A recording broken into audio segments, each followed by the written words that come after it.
meeting is being recorded for the people whom we can share with later on.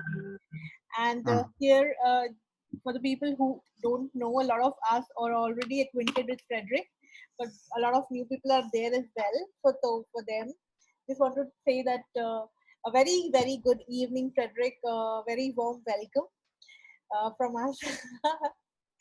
And just wanted to share that he has been a facilitator, coach, and a healer for the longest time. Lived as a Raj Yogi for 10 years at UK and India, and he has explored holistic psychology, yogic traditions, Qigong in North Vietnam, and he has trained in self-management leadership, also called as SML. He has worked at UK, France, Turkey, Kuwait, Vietnam, Sri Lanka, and India. So that's a very, very short, actually, I just had to scrap a lot of stuff. Very, very short introduction to Frederick. A very, very warm welcome to you.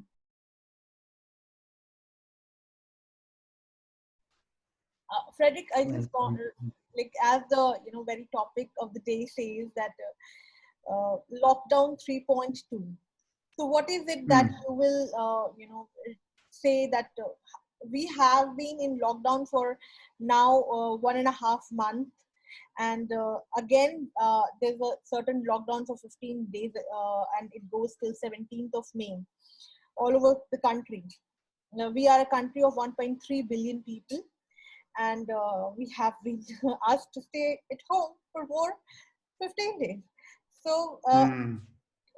what is your take of what is happening right now with Indians here as well, and also it's a global phenomenon. It is happening at many other countries as well, not as stringently as in India, but yet it is absolutely happening. So I mean, if you ask me, I am totally exhausted with it. So what do you think of it? What is your take on it? You're exhausted with what? Staying at home. With staying at home. Yeah, it's tiring. Never thought of that, but happening. Yeah. Yeah, it's a very. I mean, I'd love to hear from everyone because what's happening at the moment is extremely confusing. And I don't know if there is one person at the moment on this planet that really understands what's going on at the moment, because it is such a strange story in our history. And so there are many ways of looking at it. I don't know, but there's something for me that always I'm coming back to, because I don't know about you, but when we look at the world, when we look at all those opinions flying around everywhere in the world, when you look at social media and the news, and people say this happening, they want to vaccine everyone, and another say that they want to track everyone, and then it's a real virus, and then it's a fabricated virus, and you've got all those theories flying around, and all of them are totally possibly true. I mean, all of them could really hold, and some of them are very dark, and some of them are very beautiful, because for me, I come from a spiritual path, so I understand that there are energies above us that we are connected to, not just to life around us and to people and to nature, but we're also connected to higher dimensions. And those higher dimensions are like masters, like angels, like deities, like different types of energies that are working to make us grow. And when I first saw that lockdown coming from my spiritual background, I looked at it and said, this is so interesting. The whole of humanity is on retreat. People go to a Buddhist monastery in the Himalayas or in America or Vipassana for 10 days to sit. And it's not an easy decision to make. To take 10 days of your life, go and sit somewhere, look at yourself, be with yourself, heal yourself. It's not an easy decision. And now here are in India, 1.3 billion people who are in that situation of sitting at home doing, I don't know, and looking, just with themselves. And when I saw that, I said, what an opportunity. What an opportunity. But then, of course, to take that opportunity, it's not simple because we have families at home, and most of us are not even aware that there is that opportunity. Yes. We just feel we're stuck at home, and the only thing left is TV and Netflix and social media, and a few friends on Zoom sometime, and trying to survive, trying to spend the time as comfortably as we can. And so I really saw a huge opportunity at the beginning. I didn't take it myself because I got completely overwhelmed with people turning up and saying, Frederic, can you help? And so I've spent my life since the beginning of the lockdown. I've really spent my days on the screen talking to people who are asking for some support because they understand that something is happening, but they don't know how to handle it. They don't know what to do with that time. And I've seen many people also. I don't know what it has been to you. I'll be really curious to hear, but I see a lot of people going through a lot of stuff at the moment, also emotionally, energetically. A lot of things are emerging about old fears, about old emotions, about a lot of stuff that was contained inside when there were so many distractions, we could avoid them. But then suddenly no distraction, and all those Right. things shoot up in our face. Yeah. And in some cases, it's been violent. Yeah. No, self-violent, like, very, very strong energies. And I felt since the beginning also that the energy is very, very strong because we live in a field of external energies, Yes. Always and going those out, energies interacting. yeah, yes, exactly. And at the moment I feel it is very, very strong. I don't know exactly what's going on. Astrologers say something, spiritual say something, everyone says something. But Right. what I know is that it is strong, and it is involving. It is really touches inside. You must be feeling like you're talking to a ghost. Yeah. So this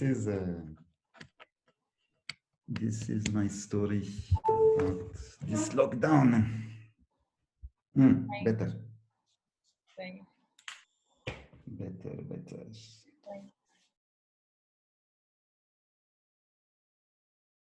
So my next question would be, what do you think how life changes after COVID-19? Like so much of it is happening. You shared that some people are literally into Vipassana. All of us into post Vipassana, and they have to, confront our realities because it's not just about staying Mm. at home. It's also about, we have limited space, absolutely limited Exactly. space, those four walls that we have, and we have to, kind of go back and come back to the same place again and again, not getting to expand ourselves with the spaces. So what do you think is, after this is over and we're over this, what do you think that the world is going to look like in terms of how consumerist we have been, how insensitive we have been with regard to violence towards animals, towards plants, towards trees, towards forest, towards our Mm. ecology in general. Mm. I don't know. I see two things. On one side, there are people like the little group of us who is coming together tonight to think a bit about how we relate to that period of history.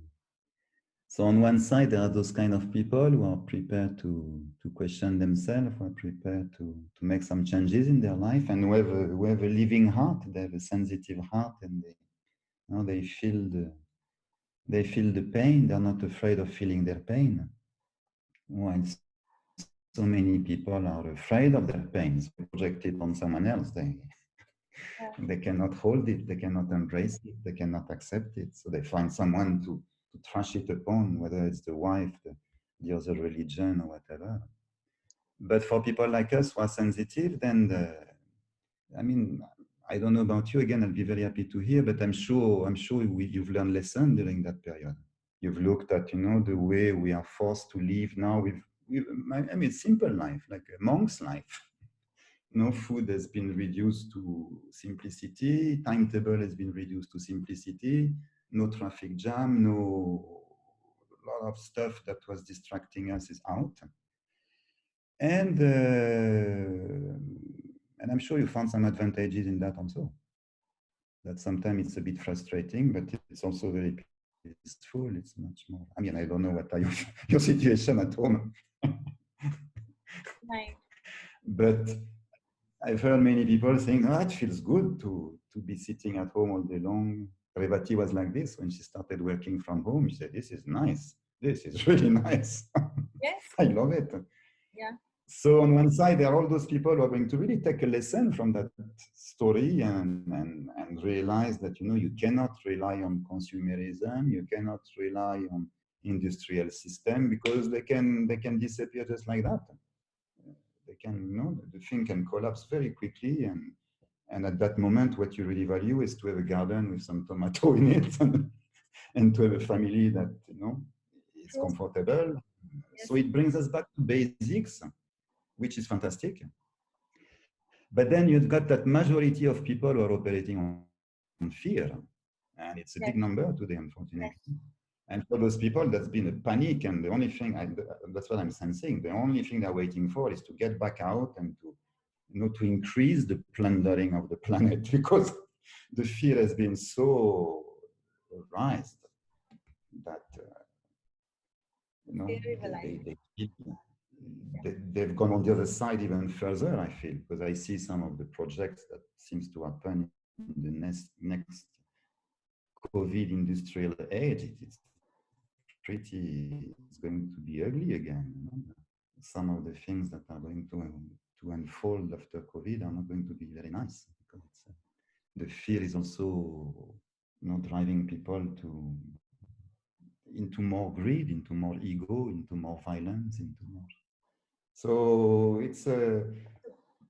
I'm not surprised about that because it's on 30, 40 years I've been really observing Mm-hmm. something that has been prophesied since the beginning of the 20th century, that we are in an age of change. Right. There is an old world dying and a new world being born. Okay. And we are at a time where those two things are separating. And since 30 years is what I see. It was like this, when I started on my spiritual path 35 years ago. Spiritual people and the world were much more, there was not too much separation between those two tribes. Mm-hmm. But the more we go, the more there is an obvious separation between people who are moving toward a way of living, in harmony, in peace, in togetherness, and on the other side, an extreme of That's separation very and interesting what competition. you're saying. You're basically saying that what is happening is that certain kind of people are moving towards one direction and another kind of Yeah, people are moving in another direction. yeah. And there are two big directions. One direction motivated by love, where we understand that we are designed to live together and to live in harmony with nature, with each other, etc. And one direction motivated by fear. Love and And fear. it's really more and more like two different worlds, like really more and more separated and heading into different directions. So that One brings heading towards. Uh, so that brings me to the third question, and after that, the floor is open and everybody else can ask their questions. So, what is your wish towards the futuristic world that we are going to inhabit for a couple of more years? oh, it's not a wish, it's a commitment. It's a very strong commitment since I am 18 years old. That when I started, I knew nothing. I just knew that I didn't want that big machine. I was not prepared to compromise an inch of my life into that. So 18 years old, I decided I'll do something. I don't know what, but I'll do something. Right. And then I came across spirituality, which to me was the answer, because spirituality, the foundation, taught me that, you start with yourself. You start by establishing that beautiful world that you want to live in your heart, in your mind, in your lifestyle, in your relationships. And then when it's done, then see, maybe you can do something for the outside also. So that, to me, that looked like a really strong weapon. So I took that. And all my life has been committed to participate to the creation of what is emerging, because Right. we are very clearly, and now 30 years ago, it was only a few spiritual extremists who were saying that, and a few hippies who were saying that, there's a new world coming. But now many people are saying it, many scientists are saying it, saying the old is dying. The way we live, we can't. There's no way we can carry on like this for 20 years. And we've seen COVID is a big warning signal, big warning signal. Right. And so for me, my life has always been to make my contribution to that new world that is emerging, which is a world of togetherness. We're going to come back to our relationship with nature. We're going to come back to harmony, because this is the law of life. And what is not the law of life cannot sustain itself for a long time. So that old system has managed to hold itself for a few centuries, but it's dying. The game is over already. The game is over. And I mean, I'm touching a topic that is sometimes a controversial topic, but when a tree dies, it has Right. left some seeds on the ground. Mm. So, which means that behind it, there is a new tree emerging. Right.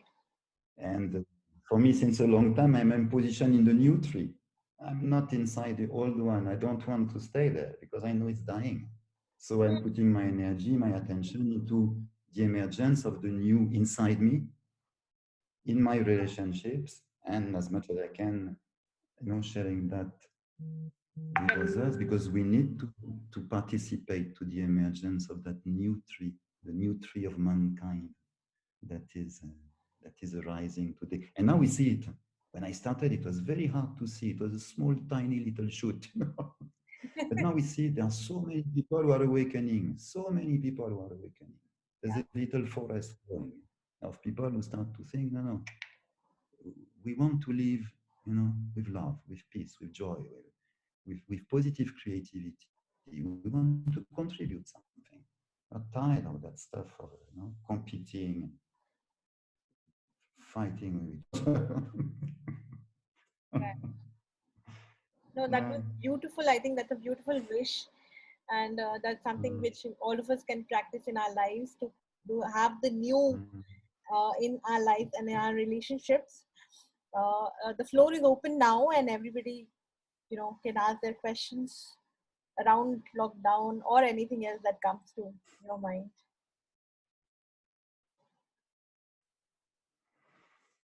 Now there's some people I don't know here. So yes, Ankit is asking, Ankit, where are you staying presently? I am blessed I've been blessed. I am in Montagu at the moment. I was supposed to be in France. Mid-February, I was in France. I was supposed to stay. And suddenly I had that urge inside, say, get a ticket and get out of here. And it was contrary to all my plans. I should not have gone out, but it was so strong. So I moved and I understood why later. So I've been really blessed to be here in Montagu on the mountain. It's totally quiet. They've locked, the lockdown started 10 days before the official lockdown here. They've locked Montagu since, since, Officially, two since, months lockdown for you by now. oh gosh, I start to feel a bit, I want to see people. Right.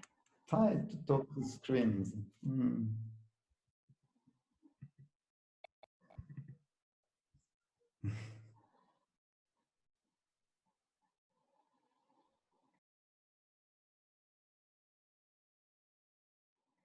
So the floor is open.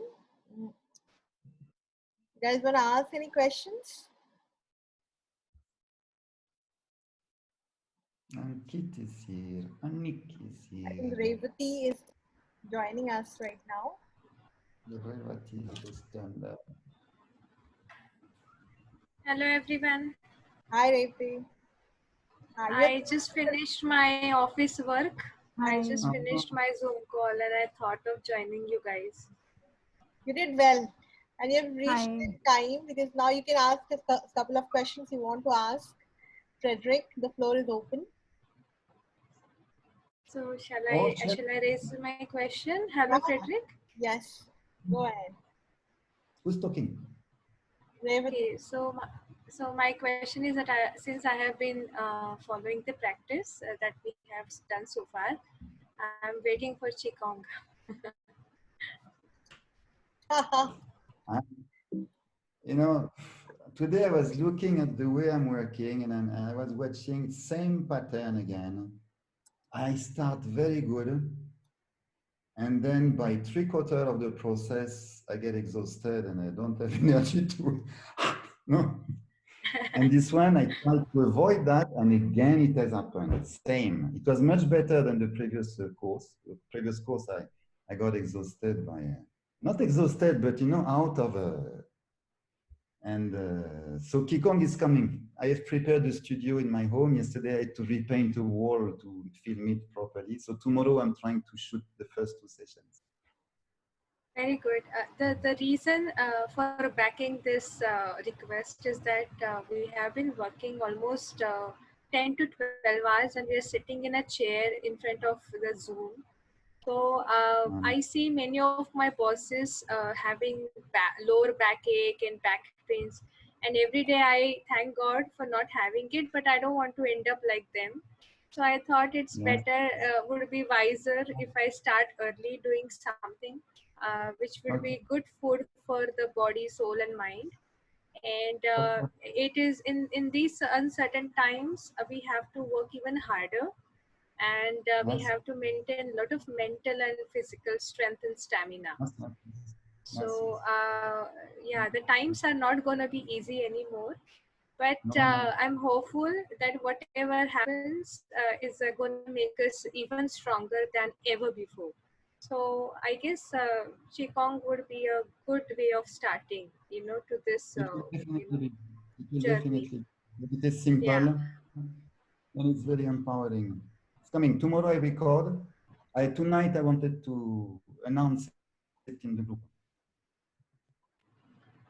So we're coming. great. I'm looking for it. Thank you so much because I am aware you've been putting a lot of efforts into it. So thank I've you so been much. completely overwhelmed. Dil I've se, been dil completely se, overloaded. dil se. Straight from Pune. Feels, feels it. There's a question from Ankit. He's asking, how do you see mind-body connection? Mind and body are two entities or single one? That's a It's a single one. domain question. That's the single one. Mind and body are one. There's something that is beyond mind and body. There are two things inside us. On one side, there is the mind, emotion, breath, and body system, and that's one system. It's one continuum. It's not separated. Maybe we could say that the body is separated because we borrow a lot of things from the planet to create those bodies. But ultimately, we are beings of energy. And Hmm. so ultimately, we are beings of energy, beings of consciousness. And we wear bodies like we wear gloves.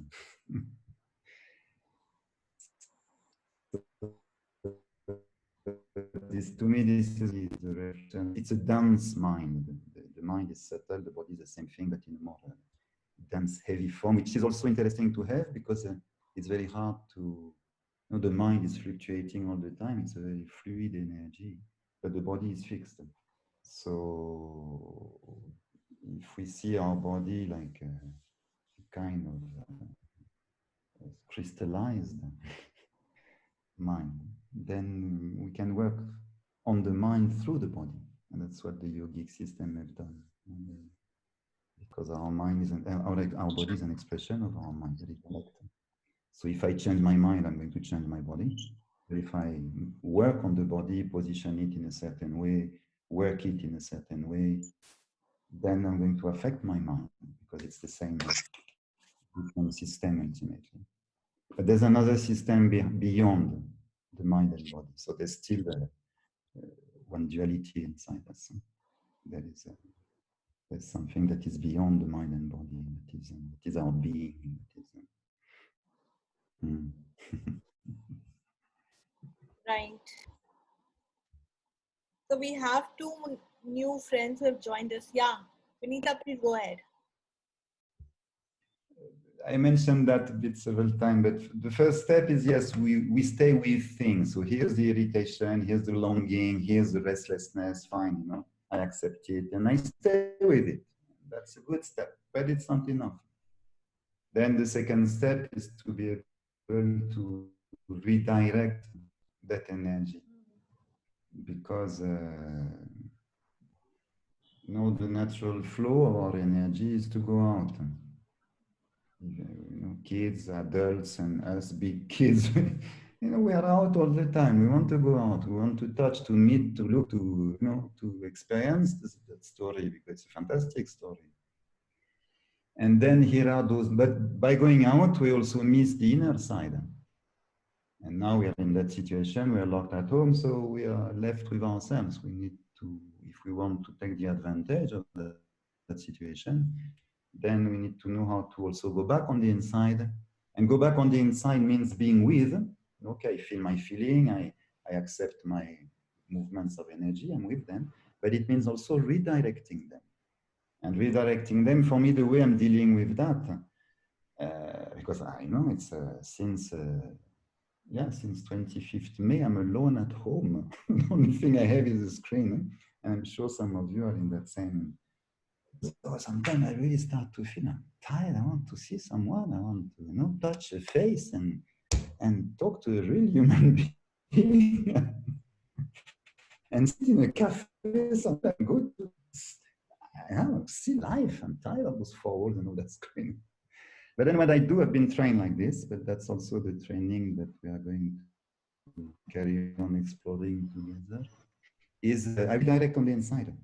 So I know that, yes, I can run on the outside to embrace life and to embrace my friends, or I can run on the inside. I can turn that longing, you use the word longing, and yes, it is a longing. I can turn that longing to long for God, to long for my angel, to long for my purpose, to long for, to turn it on the inside, because there's another world here. There's another world here. And we didn't touch that very much yet in the workshop. We are going to look at it. In the next post, I want to finish the first process with two things. One, based on one part of meditation is to be mindful, to be with, and the other part of meditation is to learn to drive our consciousness. So we are going to finish with that. And then in the next step, we will look at how do we turn it on the inside. How do we really use that same energy of, going into action and longing and desire?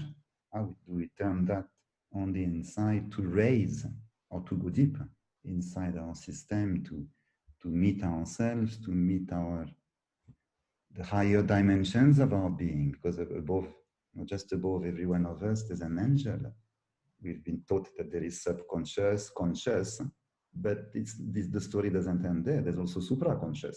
There are forms of us above, not just below. And those forms are magnificent.